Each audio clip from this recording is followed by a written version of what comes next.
तुलसीदास कहते हैं निर्गुण सगुण नहीं कुछ भेद। वो कहते हैं निर्गुण सगुण में कोई भेद नहीं है। जब गीता में आप जाते हैं तो भगवान श्री कृष्ण कहते हैं अर्जुन अपनी विभूतियां बताते हैं, ज्ञान वैराग सब कुछ। तो अर्जुन पूछते हैं भगवान ये बताइए ये कौन से भक्त सही हैं जो आपको निर्गुण रूप में मानते हैं, या वो भक्त सही हैं जो आपको साकार रूप में मानते हैं, या कौन सा सही है या कौन सा गलत है। तो भगवान श्री कृष्ण कहते हैं अर्जुन गलत कोई नहीं है। जो भक्त जो है निर्गुण को मानता है और जो मेरी प्रतिमा बनाकर पूजता है, दोनों अपने अपने जगह पे सही है। लेकिन निर्गुण की अपेक्षा, निराकार की अपेक्षा सगुण जो है वो सही है, क्योंकि बिना स्थान का दृष्टि जल्दी टिकता नहीं है। लेकिन अर्जुन ये दोनों, जैसे उदाहरण देते हैं कि अर्जुन एक गांव है और उस गांव में आने के लिए दो मार्ग हो, दो रास्ता हो, एक रास्ता पूर्व से आता हो और दूसरा दक्षिण से, लेकिन वो दोनों रास्ता उसी गांव में लेकर आता है। उसी तरह अर्जुन जो मेरे भक्त हैं, जिसको मेरी छोटी सी प्रतिमा में मेरे स्वरूप को नहीं देखते, तो पूरे विशाल ब्रह्मांड को, पूरे संसार में मुझे देखते हैं।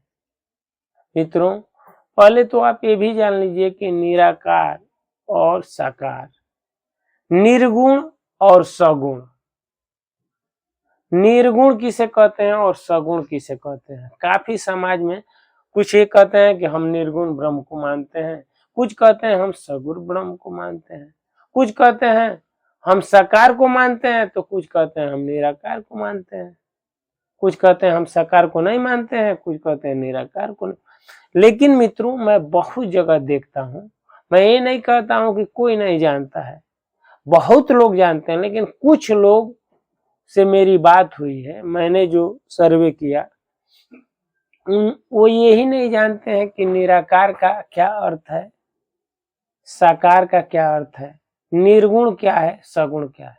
मित्रों, एक थोड़ा सा हम इस पे फोकस डालेंगे। मित्रों, निराकार,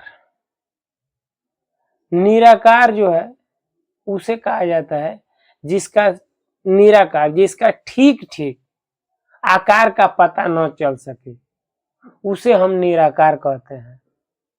साकार, साकार का मतलब जो लंबाई गुणे चौड़ाई गुणे ऊंचाई गुणे मोटाई का पता चले, उसे हम साकार कहते हैं। मित्रों, ऐसा नहीं है जैसे निराकार तो और साकार, तो ऐसा नहीं है कि जो निराकार का मतलब जो दिखाई न दे। आकाश दिखाई देता है, लेकिन आकाश को निराकार कहा गया है। कुछ लोग ये मान लेते हैं कि निराकार का मतलब दिखाई न देना। निराकार मतलब उसका आकार का ठीक ठीक पता नहीं चल रहा है कि वो कितना बड़ा है या कितना छोटा है, उसी को निराकार कहते हैं। जैसे आकाश है, अग्नि को निराकार कहा गया है, पानी को निराकार कहा गया है। पानी तो हम देखते हैं, लेकिन क्या हम ठीक ठीक उसके आकार को पता कर लेंगे? ऐसे रखेंगे ऐसा हो जाएगा, ऐसा करेंगे तो ऐसा। जब सागर में जाएगा तो विशाल रूप ले लेगा। अग्नि है, छोटी है, वो बहुत बड़ी हो जाएगी, बहुत बड़ी से छोटी हो जाएगी। तो निराकार और साकार में हम ना पड़े। वह ईश्वर जो है भाव के भूखा है, वह जो है भक्तों के भाव के अनुसार वह साकार हो जाता है, यानी अपना एक आकार दे देता है। और जो भक्त जो है उसे निराकार मानते हैं कि वो बहुत विशाल है, तो वह निराकार हो जाता है, वो बहुत लंबा बहुत छोटा बन जाता है। मित्रों, जैसे मान लीजिए, मैं उदाहरण के तौर पे आपको समझाता हूँ कैसे। जैसे पानी है, तो पानी को मीडियम में देखेंगे तो वह पानी है, शीतल है, हम लोग पीते हैं, नहाते हैं, धोते हैं। उसी पानी को जब हम ज्यादा कोल्ड करते हैं तो बर्फ बन जाता है। तो बर्फ बनता है तो हम वो आकार में आ जाता है, लंबाई गुणे चौड़ाई उसकी बन जाती है। जब वो पानी था तो वह जो है निराकार था, उसका आकार। जब वो बर्फ बन जाता है तो एक आकार ले लेता है। उसी तरह ईश्वर भक्तों के भाव के अनुसार कभी निराकार से साकार और साकार से निराकार होते रहते हैं। इसमें हमको और आपको इसमें नहीं पढ़ना चाहिए, आगे बढ़ना चाहिए। फिर मित्रों एक और दो चीजों पे बहस होती है कि निर्गुण और सगुण। तो लोग कहते हैं मैं निर्गुण नहीं मानता हूं, तो कुछ लोग कहते हैं मैं सगुण नहीं मानता हूं, कुछ कहते हैं मैं सगुण मानता हूं, कुछ लोग कहते हैं मैं निर्गुण। तो कुछ लोग सगुण का मतलब भी यही मान लेते हैं जो दिखाई दे, और निर्गुण का मतलब जो दिखाई नहीं। मित्रों सगुण जिसमें गुण हो और निर्गुण जिसमें गुण न हो। तो ये संसार की रचना 3 गुण से हुई है, गुणों से हुई है, और ईश्वर ये तीनों गुणों से परे है। तो मित्रों जब भगवान लीला करते हैं, जब यहाँ आते हैं, तो भगवान जब आते हैं तो कभी कभी आप देखते होंगे कि क्रोध करते हैं जरासंध पे, या राम अवतार में रावण पे। तो लोग कहते हैं इसमें रजोगुण है या तमोगुण है, दिखाई देता है।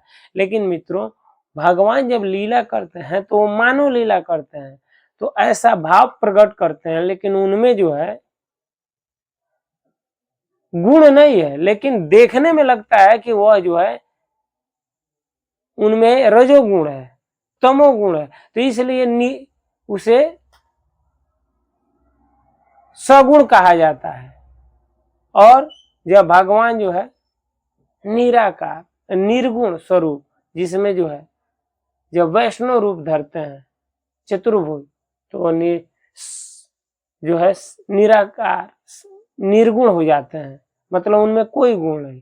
तो मित्रों यह जो है निर्गुण और सगुण का मतलब ये हुआ कि जिसमें गुण हो और जिसमें गुण न हो। तो जिसमें गुण दिखाई दे वो सगुण, और जो जिसमें गुण दिखाई नहीं दे वह निर्गुण। लेकिन भगवान जब सगुण बनते हैं, यानी दिखाते हैं कि मुझ में ये गुण है, तो हमको और आपको लगता है कि वो उनमें गुण है यानी सगुण, लेकिन वास्तव में वो लीला करते हैं, लेकिन उनमें गुण नहीं आते हैं। मित्रों आपने जो यह प्रश्न किया था कि निर्गुण सही है या सगुण सही है, साकार या निराकार, तो मित्रों हमने आपको समझाया कि निराकार क्या है, साकार क्या है, निर्गुण क्या है, सगुण क्या है।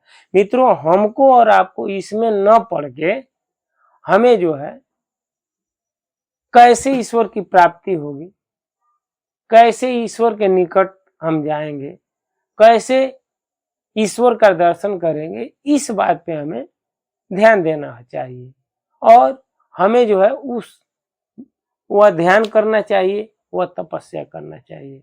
मित्रों आप कहेंगे मैं कई वीडियो बना चुका हूं, ध्यान कैसे करें, तपस्या क्या है। मैं फिलहाल शॉर्ट में ये बता देता हूं कि आपको इन चीजों से, निर्गुण सगुण इस झगड़े से जो है निकल के हमें ईश्वर का ध्यान करना चाहिए, तप करना चाहिए, तपस्या करना चाहिए। आइए तपस्या कोई जंगल में जाके नहीं, एक रूम बंद करके नहीं, इससे कुछ नहीं होगा। जैसे कभी एक साखी में कहते हैं साच बराबर तप नहीं, झूठ बराबर पाप, जाके हृदय साच है ताके हृदय आप। मित्रों कबीर कहते हैं कि जो है साच बराबर तप नहीं, माना आप कुछ भी हो जाए सच्चाई बोलिए, और झूठ बराबर पाप, अगर आप झूठ बोलते हैं तो उससे बड़ा पाप कोई नहीं है। और अगर आप ऐसा करते हैं तो साच बराबर तप नहीं, झूठ बराबर पाप, जाके हृदय साच है ताके हृदय आप। उसके हृदय में, उसके सामने भगवान निवास करते हैं। मित्रों हमारा और आपका जो है ये भ्रम है, जो ब्रह्म के विषय में ऐसा कहते हैं, अलग अलग जो है उदाहरण दे, अलग अलग मान लेते हैं, मानते हैं, उसमें बुरा मत मानिए। आप जहां मान लीजिए मानते